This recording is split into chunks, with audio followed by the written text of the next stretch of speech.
शिवाय नमस्तुभ्यम दोस्तों। भोले बाबा का आशीर्वाद आप लोगों पर हमेशा बना रहे। मेरे YouTube चैनल महाकाल की दीवानी पर आपका स्वागत है। मेरी दी हुई जानकारी अगर आप लोगों को अच्छी लगे तो प्लीज मेरे चैनल को सब्सक्राइब कीजिए, जिससे नई नई जानकारियां आप लोगों को मिलती रहें। राधे राधे दोस्तों, मैं आपको महाभारत में एक ऐसे व्यक्ति के बारे में बताने जा रही हूँ जिसका जन्म 2 टुकड़ों में हुआ।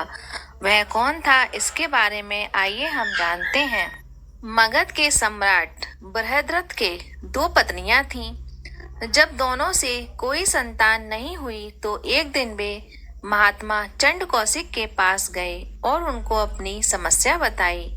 महात्मा चंड कौशिक ने उन्हें एक फल दिया और कहा कि ये फल वे अपनी पत्नी को खिला देना, इससे संतान की प्राप्ति होगी। राजा ने वह फल काट कर अपनी दोनों पत्नियों को खिला दिया। फल लेते वक्त राजा ये पूछना भूल गए कि क्या मैं अपना ये फल दोनों पत्नियों को खिला सकता हूँ या नहीं। फल को खाने के बाद दोनों पत्नियां गर्भवती हो गईं, लेकिन जब गर्भ से शिशु निकला तो वह आधा शरीर का था। आधा पहली रानी के गर्भ से और दूसरा दूसरी रानी के गर्भ से हुआ। दोनों रानियों ने घबराकर उस शिशु के दोनों जीवित टुकड़ों को बाहर फेंक दिया।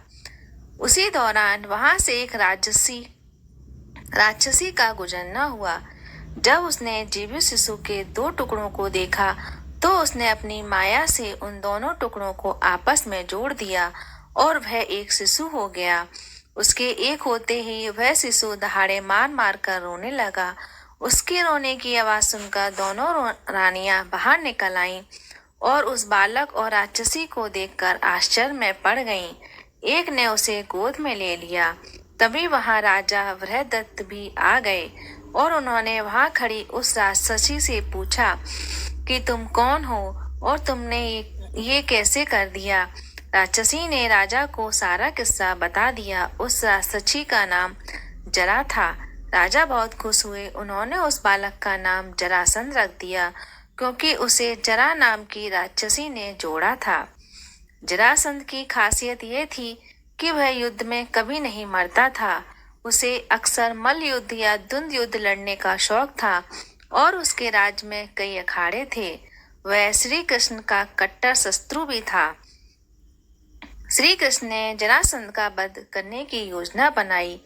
योजना के अनुसार भगवान श्री कृष्ण, भीम और अर्जुन ब्राह्मण के वेश में जरासंध के पास पहुंच गए और उसे कुश्ती के लिए ललकारा, लेकिन जरासंध समझ गया कि ये कोई ब्राह्मण नहीं है। तब श्री कृष्ण ने अपना वास्तविक परिचय दिया। कुछ सोचकर अंत में जरासंध ने भीम से कुश्ती लड़ने का निश्चय कर लिया। अखाड़े में राजा जरासंध और भीम का युद्ध कार्तिक कृष्ण प्रतिपदा में 13 दिन तक चलता रहा।